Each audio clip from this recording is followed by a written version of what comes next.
Olá, sejam todos bem-vindos ao Caminho de Guermantes, podcast dedicado à literatura e às maravilhas das artes. E no episódio de hoje nós vamos falar sobre a jornada do herói. Aqui é Joelson Matias e o que é um herói se não um deus na Terra?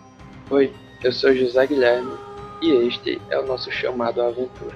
Oi, meu nome é Karen e na jornada do herói, apenas o nascimento pode vencer a morte. Oi, aqui é Hector e todos nós precisamos de um mentor. Isso mesmo, querido ouvinte, estamos aqui mais uma vez reunidos para falar sobre um dos tipos ou alguns dos estilos, formas, moldes da narrativa, a jornada do herói. Mas antes de entrar no podcast propriamente dito, gostaríamos de antes dar alguns avisos. Antes de mais nada, gostaríamos de deixar a recomendação dos serviços da Laura Cortez. Ela que trabalha com contabilidade, agora que é mais importante do que nunca, tendo em vista que estamos no período de declaração de imposto de renda. Se você tiver alguma dúvida, alguma dificuldade ou esteja procurando alguém que faça serviço, pode procurá-la lá no Instagram. É só digitar @LauraBFCortez que você vai ser direcionado para ela, que você vai tirar todas as suas dúvidas e resolver os seus problemas financeiros ao tocante a isto. Além disso, gostaríamos de dizer também que estamos recebendo mensagens sobre comentários do podcast passado. Assim podemos construir um diálogo bem interessante, tirar algumas dúvidas, ver outros pontos de vista, que é muito importante para a construção da visão literária sobre as obras que abordamos aqui. Se você quiser mandar alguma mensagem, enviar algo, é só nos contactar pelo @Caminho de Guermantes. Lá, além de entrar em contato conosco, você pode ter acesso a vários conteúdos, postagens, stories interativos, textos e outras coisinhas a mais. Beleza? Vamos para o podcast. A primeira pergunta que você ouvinte deve estar se fazendo é: o que diabos é a jornada do herói? O conceito de jornada do herói também é muito conhecido pela palavra monomito. Ele foi retirado das ideias de Joseph Campbell. O Campbell, ele era um antropólogo muito interessado em culturas diferentes, em folclores do mundo todo, para aquela ideia de colher o que cada civilização em tempos e lugares diferentes tem em comum. E nesses estudos, de alguma forma, ele quis fazer uma relação com a ideia de heroísmo. Todos esses heróis que a gente conhece nos mitos, nos filmes, nos livros, ele resolveu que todos eles partem de um único ponto. É como se eles tivessem uma persona com várias características em comum. E a principal dessas características, mais do que a personalidade ou o que eles fazem, é a jornada desses heróis. O que define o herói para ele é essa jornada, é esse conjunto de etapas, que talvez a gente comente um pouco mais aqui, e que leva ele de um ponto inicial até uma espécie de ciclo, né, onde ele retorna para o ponto final. E nessa jornada ele conseguia definir o herói, que era comum em várias culturas, em vários temas, em várias épocas diferentes. Basicamente, a gente poderia dizer que ele traça um padrão comum na jornada desses personagens centrais dos mitos, das histórias de fadas, por exemplo. E então, guardando as variantes que cada história tem, ele traça esses pontos em comum que a gente pode encontrar no monomito, né, como ele denomina. E essa jornada seria basicamente definida em 3 atos, que a gente vai falar um pouquinho mais aqui. E dentro desses atos seriam 12 passos, caminho, o trajeto que esse personagem iria percorrer. E é interessante a gente ver que conforme a gente vai conhecendo essa ideia de jornada do herói e do monomito, a gente vai tentando encaixar com as referências que a gente tem de histórias, de filmes. E é muito interessante ver como muitas vezes se encaixa perfeitamente. É muito interessante isso. Alguns exemplos desses, seguindo a linha de raciocínio que Zé Guilherme nos trouxe aqui, o Harry Potter, acho que é um exemplo bem notório, tendo em vista que ele tem uma importância tanto no cinema como na literatura, né? Na literatura infanto-juvenil, mais precisamente. E é interessante também visualizar como as séries infanto-juvenis, né, sempre seguem à risca a jornada do herói. É como se fosse uma forma. Isso aqui não é exatamente uma crítica, a gente vai falar um pouquinho mais.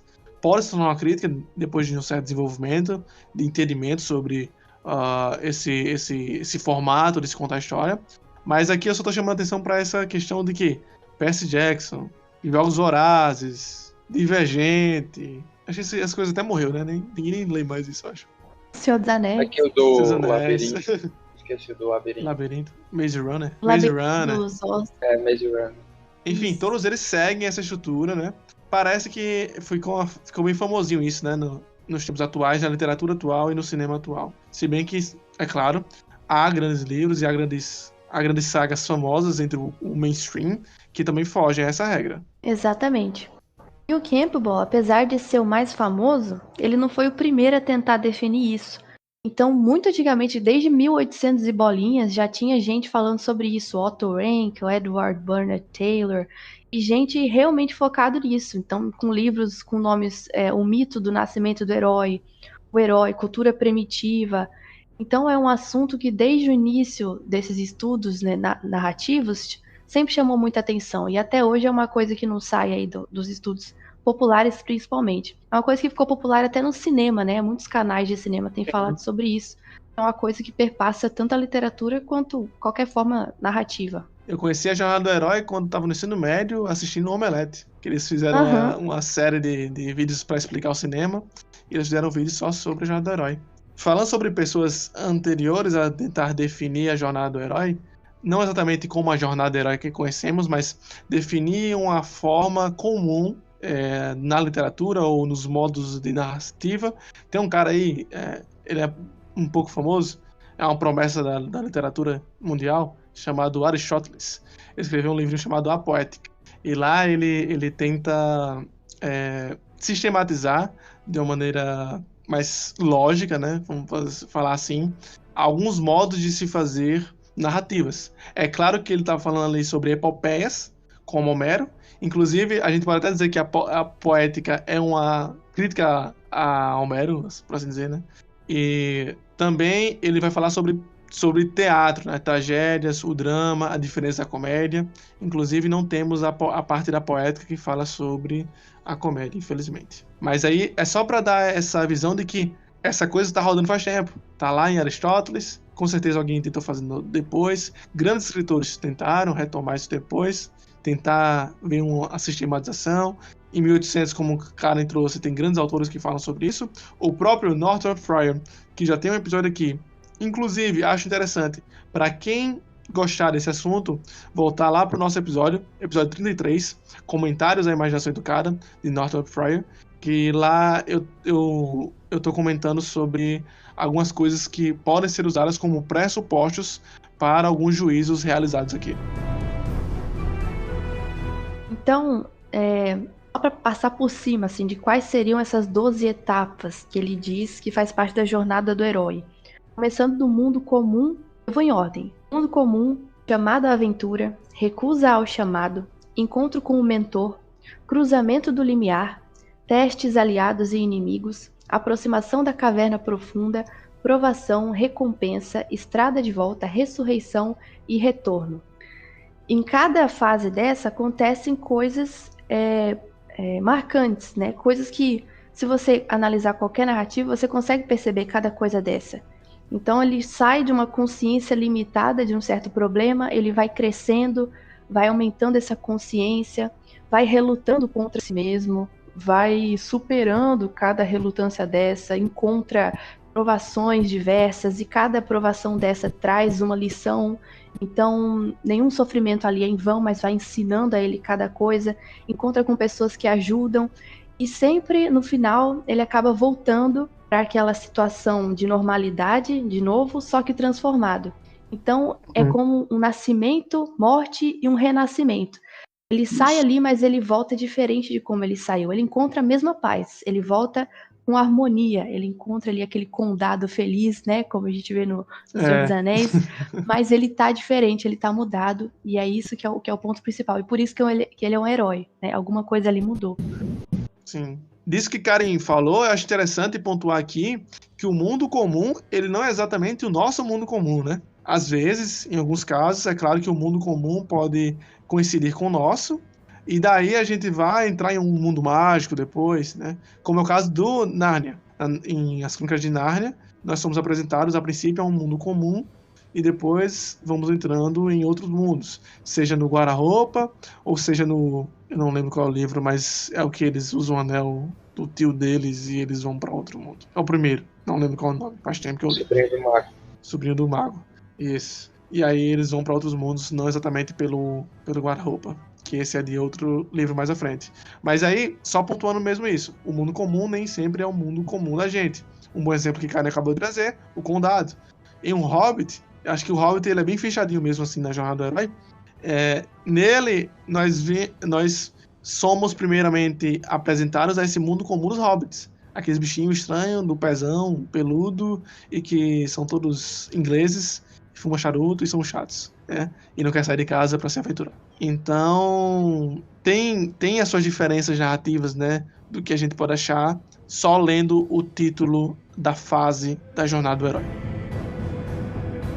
Eu achei interessante que Johnson trouxe essa promessa da literatura mundial aí, Aristóteles, porque é bem para a gente ter a noção do que nada é criado do nada, né? Então, essa história do monomito, da jornada do herói, com certeza ela não veio do nada. Tem grandes pressupostos, tem grandes outras pessoas que pararam para pensar a narrativa também, né? Aristóteles provavelmente foi um dos primeiros. Mas aí eu também paro para pensar em um dramaturgo alemão que escreveu sobre o drama. E ele falava, Gustav Freytag, que ele elaborava, de certo modo, um padrão que não é tão completo como essa jornada do herói, mas que já demonstra algum pensamento nesse sentido. E ele trazia um esquema que ficou conhecido, né, como pirâmide de Freytag, que mostrava os atos que a narrativa dramática ela seguia.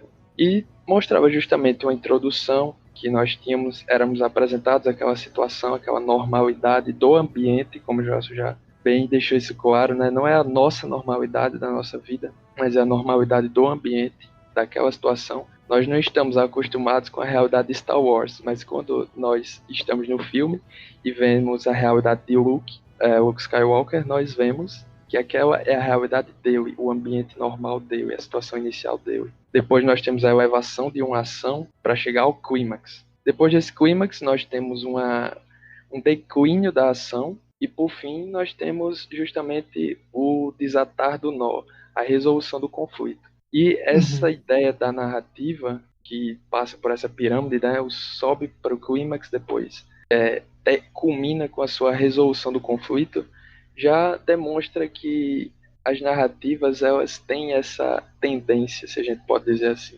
Isso me lembra um pouco agora o nosso podcast passado sobre Macbeth, que Macbeth não tem início, né? Ele já começa na metade. E a gente tem que supor algum início ao mundo comum assim.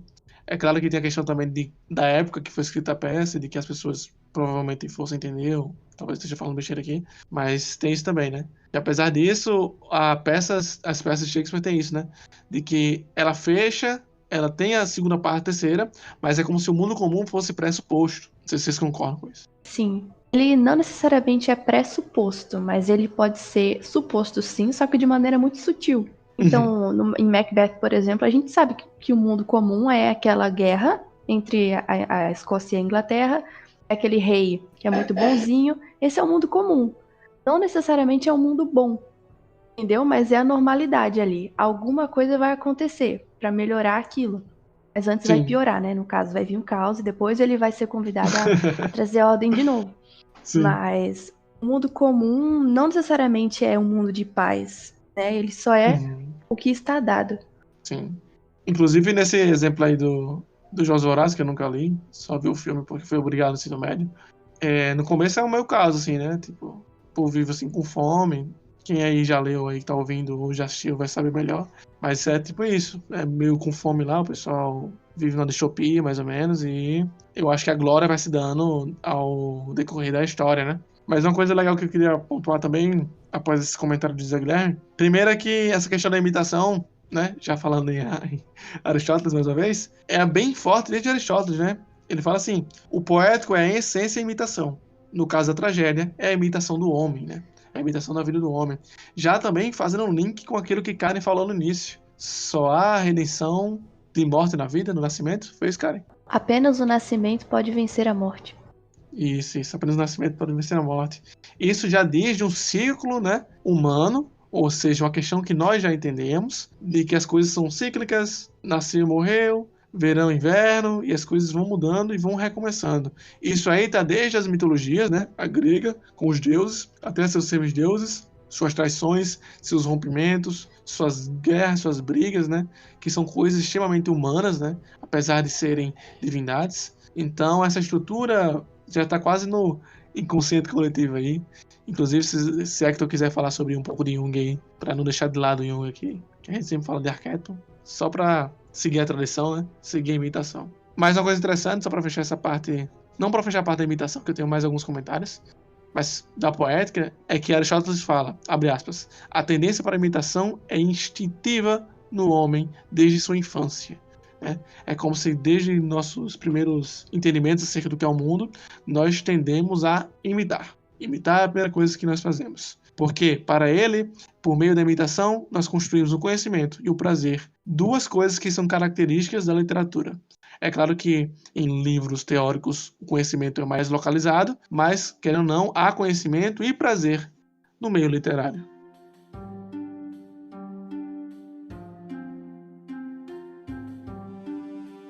Eu acho legal pontuar também, eu não sei pra vocês, mas pra mim o mito do herói ele fica também de uma maneira muito expressiva a partir de 2 pontos. A primeira é o elemento mais simbólico, por assim dizer, né, arquetípico. E o segundo, mas que também me chama muito a atenção, é o aspecto da moralidade, né, do mito do herói. Então, basicamente, do termo da simbologia, né? A gente consegue enxergar esses elementos, justamente como o pessoal falou, não como algo que o autor, por assim dizer, vai criar, mas é justamente algo que a gente tem ao longo das tradições, né? Seja a tradição oral, tradição escrita, da mitologia, dos contos de fadas, por exemplo. A gente sempre tem uma estrutura que vai sendo seguida e que basicamente o mito do herói é uma forma de documentar, né? De registrar essa estrutura. E aí, a partir disso, a gente consegue ver aspectos mais simbólicos mesmo durante toda essa jornada. Então, não só os pontos de conflito, principalmente, mas também como que esses conflitos se apresentam. Acho que esse é o principal ponto. Então, quando a gente vê, por exemplo, o primeiro conflito que o personagem tem para se lançar no desafio, por assim dizer. Geralmente ele vai estar numa dificuldade em que ele está na zona de conforto, em que ele não precisa daquilo, porém, existe alguma coisa que está faltando na rotina dele, existe alguma coisa que está faltando para o propósito dele ou algo parecido. Então sempre tem algum elemento simbólico que vai conflitar com ele naquele momento. E aí como que funciona? Né? Geralmente é algum outro personagem que simboliza algum elemento da vida ou simboliza algum elemento daquele contexto que vai fazer parte desse chamado. Ou enfim, também pode ser algo mais introspectivo, mas na maioria das vezes é um agente externo que funciona como esse gatilho, por assim dizer. No caso, sei lá, do Senhor dos Anéis, o que acontece é justamente a presença do Gandalf, que simboliza a sabedoria, por assim dizer, né? O velho, o mago, simboliza tanto a sabedoria quanto o misticismo, e aí ele vai e tira aquele personagem da zona de conforto. E assim por diante. Então a gente tem durante toda a jornada esses pontos, né, mais simbólicos, mais arquetípicos, que remontam à nossa própria construção, né, da nossa rotina, do nosso cotidiano. E o segundo ponto que eu penso muito é sobre a moralidade, né? Então sempre que a gente tem o mito do herói, a gente tem decisões a serem tomadas que vão trazer algum tipo de moral. Moral no sentido das fábulas, né? Algum tipo de lição que você vai extrair daquilo. Então as mitologias eram basicamente histórias e enredos criados para justificar algumas coisas. Os mitos que a gente tem hoje em relação a contos de fadas, por exemplo, também tem uma moralidade muito forte. Então são 2 pontos aí que a gente precisa prestar bastante atenção quando você quer ter uma análise mais profunda desse tema. Né? Uhum. Mas assim, não quer dizer que também era para justificar de um modo impositivo, como se um certo grupo tivesse interesse, né? Mas sim que é uma intuição da realidade que algumas pessoas, mais ou menos, normalmente pessoas mais simples, que são dessas pessoas que vão sair as grandes narrativas, que depois vão ser elaboradas por grandes escritores, né? São essas pessoas mais simples que vão sair essas intuições, né? Sobre alguns aspectos da realidade, sobre alguns fenômenos da realidade. Não é isso? Isso, eu penso muito que, não só nesse sentido, né, mas não é como se a história, a narrativa fosse criada como uma justificativa de alguma moralidade que está tentando se impor, não é nesse sentido. É mais de que essas decisões, esses conflitos já ocorrem naturalmente na nossa relação em sociedade, por exemplo, ou com, consigo mesmo, enfim. Então, o mito do herói ele é uma forma de concretizar melhor esses conflitos e tornar essa narrativa, essa estrutura mais clara para quem está passando por esse conflito, por exemplo, para quem precisa desse direcionamento mais moralizante. Sim, muito bom, muito bom. Exatamente. E até a gente consegue perceber isso pela própria estrutura primordial das narrativas míticas. Por exemplo, a mitologia grega, se você observar lá, sei lá, o Olimpo, os deuses, os heróis, os semideuses, todos eles foram criações humanas, então era uma narrativa mesmo, criada, literária, mas todos esses deuses, eles tinham elementos muito humanos, então eles eram como um reflexo do que os homens viviam. Então, desde o início a gente vê que a literatura mítica, principalmente a literatura heróica, tem um correlato que é paralelo à vivência humana mesmo. Então, mesmo que pareça que essas histórias ficcionais, elas são fantasiosas demais, ou então, é só o humano tentando ver como ele queria ser no mundo mágico, por mais distantes que essas realidades pareçam, elas são, na verdade, isso que Hector está falando mesmo, é como uma clarificação, é uma forma mais desenhada de você mostrar aquilo que o homem passa. E passa não somente no cotidiano, mas de uma maneira geral na vida mesmo, assim. Se você pegar uma vida e quiser aplicar ali as jornadas heróicas que um homem vive, existe sim como você fazer esse correlato, desde o nascimento até a morte dele mesmo, por mais exagerado que pareça. E o próprio Campbell dizia isso. Ele, se eu não me engano, ele viveu perto ali de Freud, de Jung, e ele tinha uma relação com a teoria de Jung. Ele dizia que existia uma espécie de estrutura mítica mesmo, a flora do inconsciente coletivo, então ele admitia e pressupunha a existência desse inconsciente coletivo. Essa estrutura mítica gerava no homem uma percepção que cobra dele uma busca, sei lá, uma procura por um sentido de vida. Então essa coisa de jornada em busca de um propósito, em busca de uma significação maior para a vida, estava no inconsciente coletivo e isso ressurgia no homem assim de uma maneira sutil, mas que era possível enxergar e era possível deixar mais clara por meio dessas jornadas do herói. Então essas histórias são, na verdade, um espelho daquilo que o homem vive ou pode viver. Muito bom, muito bom. Só para o pessoal que não sabe o que é inconsciente coletivo, só para deixar uma rápida definição. O inconsciente coletivo, para você ouvinte que nunca ouviu falar do termo ou não ouviu a definição, é uma espécie de sabedoria comportamental personificada, né? Como Jordan Peterson vai apontar em sua obra Mapas de Significado. Essa que é uma consequência de uma certa transmissão acumulativa da exploração humana e da cultura da ação. Então, todas essas questões religiosas, segundo a visão junguiana, elas constroem esse inconsciente coletivo, certo? Só para fechar essa parte. Deixa eu só aproveitar que você falou sobre o conceito, até para deixar mais claro também essa questão do inconsciente, é legal a gente lembrar um pouco de Jung também, porque assim, a gente falou muito sobre simbologia, moralidade, sobre a estrutura, como a gente vê isso no dia a dia, mas quando a gente fala em inconsciente, simbologia, é importante ter claro assim, o que é que isso quer dizer, né? O que é que isso quer dizer e como é que eu vou enxergar isso dentro do mito do herói, por exemplo. No caso do inconsciente, né, da simbologia, se você pegar, por exemplo, O Homem e Seus Símbolos, né, que é a principal obra uma das principais obras do Carl Jung, basicamente o que ele fala é que os símbolos, na linguagem arquetípica, por assim dizer, eles nunca são 100% evidentes, eles nunca são autoexplicativos ou 100% racionais, por exemplo. Eles retratam, né, uma certa estrutura que foge da racionalidade. Então, para a gente enxergar o símbolo, a gente não pode se manter preso ao que a gente tem como padrão, ou tentar ver uma forma mais de causa e consequência, por exemplo. A gente precisa se abstrair um pouco disso também para poder entender o que é que aquele símbolo representa naquele contexto. Ele diz que cada análise é mais individual do que geral, né? Então você precisa olhar cada caso separado. E aí, no caso do mito do herói, é engraçado porque a gente vê justamente essa questão da moralidade como sendo um aspecto meio inconsciente ali. Você cria uma história que tem uma moralidade, mas você não tem necessariamente a intenção de colocar um certo e errado.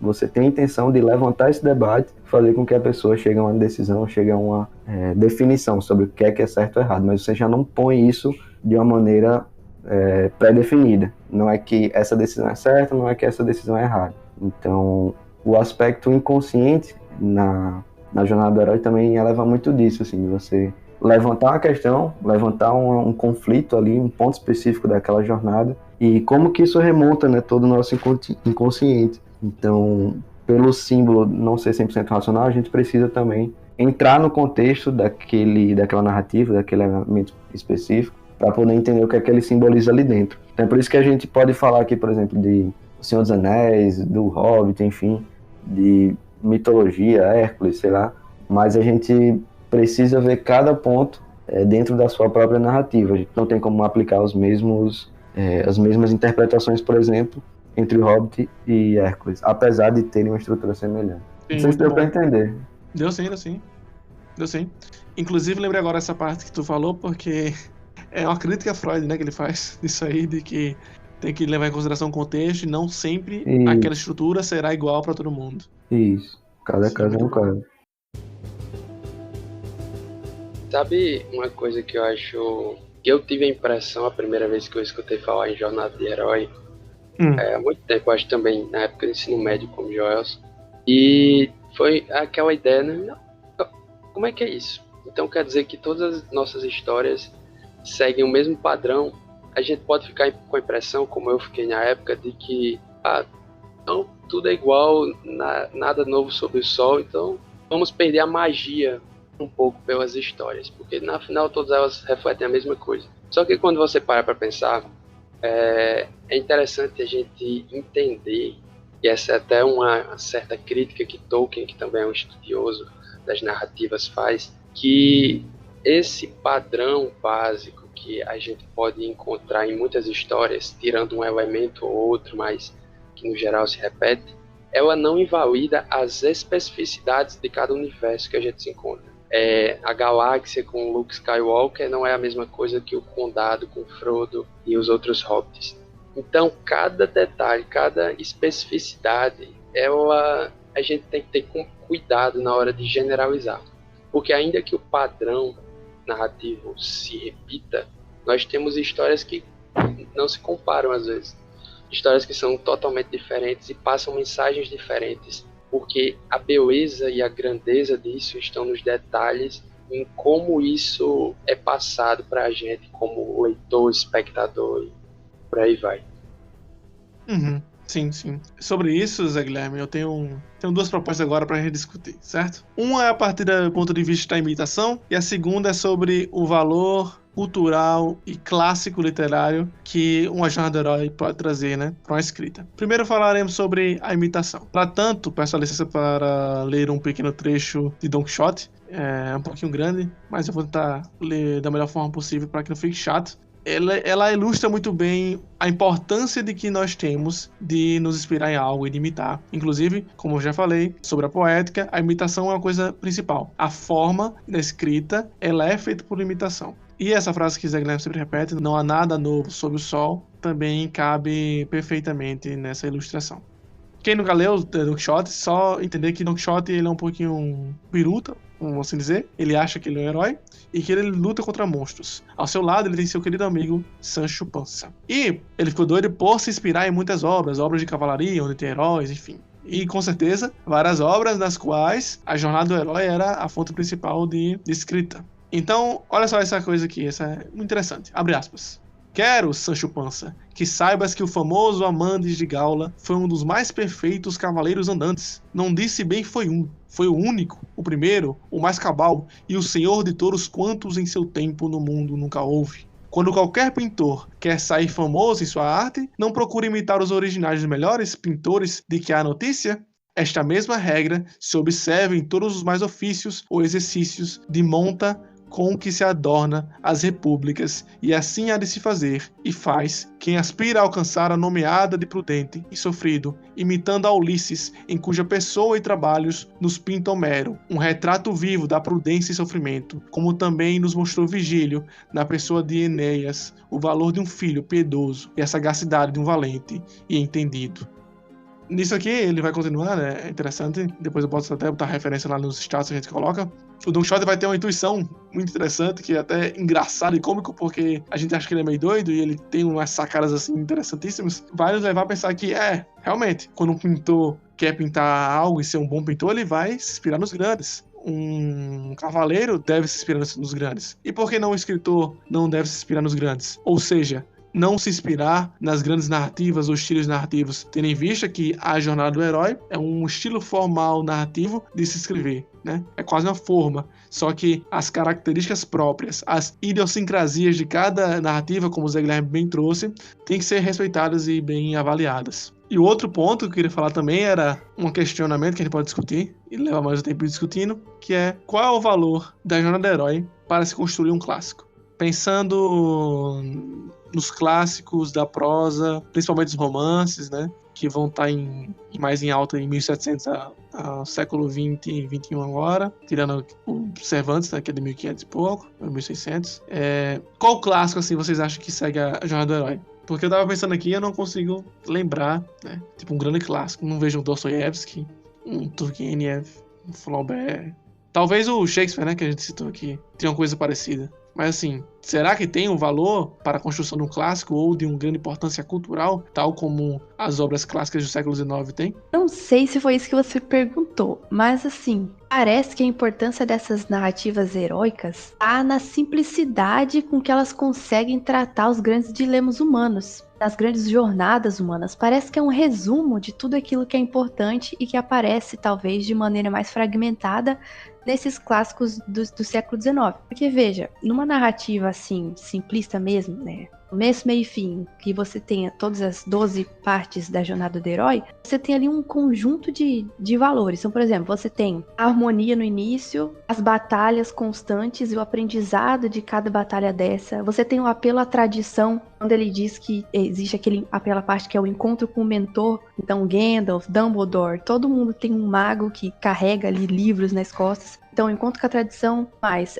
a bravura, a coragem, a sair da zona do conforto, a aprovação, a recompensa, o mérito, a coroação. Parece que existem nessas narrativas muito claras essas coisas que são úteis, eu acredito, na formação do imaginário, sei lá, eu sei que você não gosta desse termo, mas a educação de uma criança, por exemplo, você usar dessas histórias é a melhor maneira de você ensinar essas coisas para elas. Então parece que a importância cultural desses clássicos está nesse resumo, nessa consolidação de todos esses valores em forma de história, que é uma maneira fácil de você absorver. Sim. Então, no caso, os clássicos que que eu estava falando antes, mais maduros, por assim dizer, eles têm partes dessa jornada do herói, ao seu ver. É claro que não dá para falar de tudo, né? Mas eu vejo assim, não são como a jornada completa. Você pode ter, por exemplo, essa jornada de maneira muito mais sutil, em pequenos dilemas, em pequenas lutas, talvez até num devaneio, um personagem consegue ter essa jornada inteirinha, assim. Você consegue observar isso, mas nas entrelinhas. Numa narrativa heróica, não. A coisa é expressa mesmo, com todas as letras. Então quer dizer que Karen afirmou aqui, com todas as letras aqui possíveis, que histórias que seguem a jornada do herói são simplistas. Não foi isso que ela disse aqui? Simplistas pode ter sido a palavra errada, mas é simples, no sentido de claro e muito fácil de absorver. Parece também com isso. Até porque são 12 pontos da saída do status quo até o retorno com com o herói restaurado, mas que em muitas narrativas a gente pode encontrar bem mais simplificado. Então, se a gente for procurar tentar encaixar, eu acho que consegue, mas sem todos os pontos necessariamente. E eu acho engraçado como na cultura pop, no nosso imaginário assim, é muito mais claro essas coisas, desde Rock, o Lutador, até Star Wars, como a gente já cansou de repetir aqui, Harry Potter, é muito, muito forte isso. A figura, principalmente quando o Karen falou do mentor, né? A figura do sábio que vai ajudar o herói a se superar. Então é muito forte essa relação. Assim, deve estar na cultura pop porque é mais fácil, né, de se compreender, de se digerir dessa forma que é dada, né? Porque assim, eu não consigo ver a jornada do herói em O Estrangeiro, sabe? Eu ia falar isso. A tua dúvida, no caso, era se tem alguma obra dos clássicos que a gente lê, por exemplo, que tem a estrutura da jornada do herói. Isso. Como o pessoal falou, acho que tem algumas obras, alguns formatos específicos que pegam alguns pontos mais fortemente, né? Por exemplo, se a gente pegar um romance de formação, é muito nítido ali a primeira/segunda parte, né, da jornada do herói. Desde o primeiro desafio até mais ou menos a aprovação e recompensa por ali. Então, acho que no romance de formação isso fica mais claro, mas também o resto da jornada não aparece tanto. Por exemplo, a parte mais do herói restaurado eu não consigo enxergar em tantos romances de formação, apesar de que o início e as provações, as dúvidas, a parte do mentor muitas vezes acontece. Então, é mais uma estrutura que o pessoal pode utilizar mesmo, né? Com alguns pontos específicos mais fortemente. Exatamente. Eu ia comentar aquela hora do romance de formação mesmo. Boa. Também não consigo ver a jornada do herói no Estrangeiro, mas eu consigo ver, por exemplo, em Grandes Esperanças, do Charles Dickens, Jane Eyre, da Charlotte Brontë. E também o que eu ia citar aqui é que a gente apresentou essa jornada de uma maneira bem descritiva mesmo. Então, aquilo que eu falei antes de mundo comum, chamado aventura, encontro com o mentor, é sim uma maneira de você enxergar isso, mas a maneira como o Campbell expressa parece trazer isso de uma maneira mais subjetiva ainda. Então, em vez de você falar em mundo comum, você fala em consciência limitada de um problema, relutância à mudança, tentativa de uma grande mudança. Até porque isso aqui a gente... Sim, exatamente. Até porque aquilo que a gente falou antes disso ser aplicável à vida humana mesmo, como é que a gente pode falar em dragões, em aventuras, encontro com mentores? Assim, é claro que não é possível. Isso deixa a gente preso a essa narrativa muito ficcional mesmo. Por isso que fica difícil de encontrar isso em outros livros. Mas a coisa é mais sutil. É sempre um grande problema, o desenvolvimento do problema, a quebra de uma zona de conforto, o encontro com resoluções. Então, talvez por esse ponto de vista seja mais fácil de enxergar nessas outras obras, né? Perfeito, esse ponto foi massa. Pô, acho que você chegou no ponto-chave aí da questão também da ficção, né? Ou da fantasia, que é necessária para expor, né, de maneira mais clara tais elementos narrativos que compõem a jornada do herói. Mas eu também concordo, tava só perguntando só pra instigar mesmo, mas eu concordo também que, tipo, parte da jornada do herói estejam em outras nas narrativas mais complexas. Claro que não vai dar contra de tudo, né? Só que ainda assim eu lembrei só mais uma coisa que eu lembrei agora, que Zegner falou lá atrás já, da tríade, né? E que essa tríade ela faz sentido independente ou não da narrativa dar conta da jornada do herói. Por exemplo, são os 3 atos, né? Que já vem do teatro, as 3 partes. Eu acho que os 3 atos são partes importantes do nosso entendimento acerca das narrativas ocidentais. Tanto que eu tiro onda falando sobre os filmes do estúdio Ghibli, ou Ghibli, por exemplo, aquele A Princesa Momonoke. O filme parece que tem 10 atos. Você não consegue identificar qual parte é o clímax, né? Então, se um cara fosse tentar mapear a forma de narrativa oriental, já seria diferente, né? Porque é uma questão também de consciência, trazendo o Campbell aí. É uma questão de consciência diferente pra lá, né? E eu achei bem interessante essa ligação entre os atos com a jornada do herói, que a gente pode simplificar isso em narrativas mais complexas, mesmo não tendo esses 12 passos bem definidos claramente. Acabei de pensar também no Batman como exemplo, né? Uhum. O Batman é outro exemplo aí do... Sim. Boa, verdade. Os heróis, né, da DC da Marvel são em geral eles seguem realmente a jornada do herói, né? Mas o Batman realmente é... O Homem-Aranha também, né? Homem-Aranha, perfeito, pô. Homem-Aranha. Perfeito também. Grandes poderes vêm grandes responsabilidades. Tio Ben. Tio que não? Tio Ben. E, pô, não sei de onde estão e tirou essa, mas poderia estar numa epígrafe essa frase. Pra mim, isso era mais poderosa do que a frase lá que tá na estátua dos Simpsons. Qual? Um espírito nobre engrandece até o melhor dos homens. Sim. Cultura aí, viu? Cultura. Não, os Simpsons não é só previsão. Pois é. Não, mas só pra E fechar. como diria, só pra terminar a piada, né? Como diria seu Madruga, a vingança nunca é buena, mata a alma e envenena. Mas eu Como diria encerro minha Sancho Panza. participação por hoje. Como diria Sancho Panza. São chupando. São chupança. Pode dizer. Tu falou certinho aquela hora, pô. Tive até que comemorar. Pois é. Eu fiquei esperando. Vai lá, conseguiu. Que maldade.